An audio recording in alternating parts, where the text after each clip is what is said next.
करते हैं, फिर तपस्या करें, फिर प्रकट, फिर कहते हैं रसोपासना। तो नारद जी बोले दे दो ना भगवान, इतने दिन आते लग रहे हैं तो फिर काय को ना दे रहे आप इन्हें।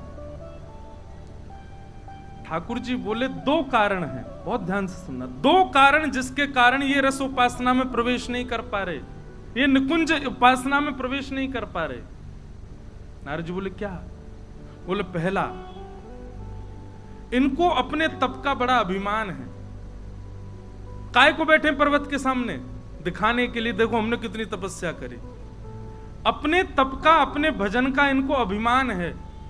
पहला कारण अभिमान है, इस कारण ये निकुंज में प्रवेश नहीं कर सकते।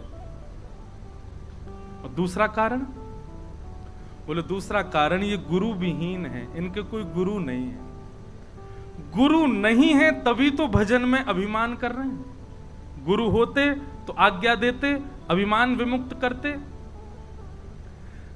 नारद जी बोले भगवान मेरे तो पल्ले नहीं पड़ रही आपकी बात, नेक मुंह को विस्तार से बताओ ये पांचों हैं कौन? बहुत सावधानी से सुनो। ठाकुर जी कह रहे हैं हमारी कृष्ण लीला में दो प्रकार की गोपियां हैं। एक तो है सामान्य गोपी, और एक वह गोपियां हैं जिनको सखियां कहते हैं, जो अंतरंग लीला में रहती हैं। बहुत ध्यान से सुनिएगा, बार बार कह रहे हैं हम। एक तो वो गोपियां हैं जो विहरण कर रही हैं, गोपी गीत गा रही हैं, ठाकुर जी उनको विलाप करा रहे हैं, जो किशोरी जी से प्रार्थना कर रही हैं, हे सुन राधिका दुलारी तेरे द्वार का भिखारी हूं मैं श्याम का पुजारी, एक पीड़ा है हमारी हमें श्याम ना।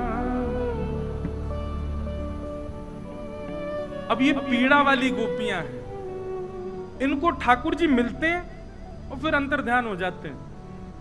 पर सखियां जो हैं वो तो ठाकुर जी के वश में ही रहते हैं। ललिता जी जब कहते हैं श्याम सुंदर तो ठाकुर जी दौड़े चले आम हैं। विशाखा जी तब कहेंगे मदन मोहन तो ठाकुर जी भागे चले आम हैं।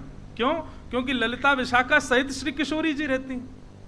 और ये जो विरह आतुर गोपियां हैं, इन गोपियों को निवृत्त निकुंज में प्रवेश नहीं मिल पाया है, इसीलिए गोपी गीत गा रही हैं, इसीलिए किशोरी जी से प्रार्थना कर रही हैं कि हमको भी अवसर दें कि हम उस कुंज में प्रवेश कर सकें।